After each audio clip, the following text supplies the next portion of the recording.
السلام علیکم ورحمۃ اللہ وبرکاتہ۔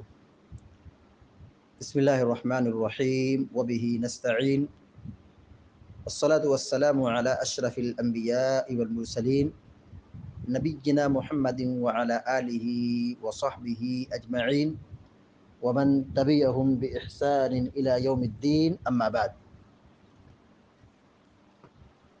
فعن انس رضی اللہ تعالی عنہ قال قال رسول اللہ صلی اللہ علیہ وسلم قیلوا فإن الشیاطین لا تقیلوا۔ سلسلۃ الاحادیث الصحیحہ کی ایک حسن روایت پڑھی گئی ہے۔ حضرت انس بن مالک رضی اللہ تعالی عنہ بیان فرماتے ہیں کہ اللہ کے رسول صلی اللہ علیہ وسلم نے فرمایا، قیلوا فإن الشیاطین لا تقیلوا، تم لوگ قیلولہ کیا کرو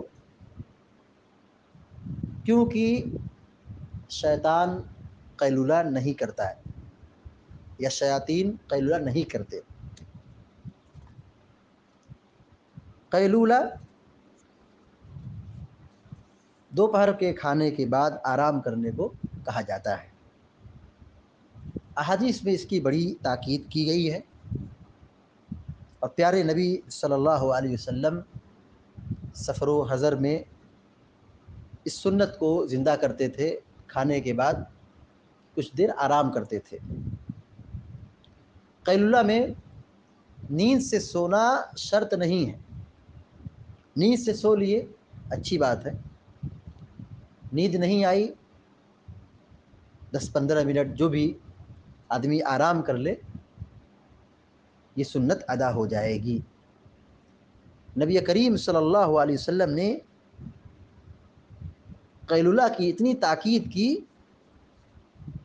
یہاں تک کہا کہ قیلولہ تم کیا کرو کیونکہ شیطان قیلولہ نہیں کرتا ہے۔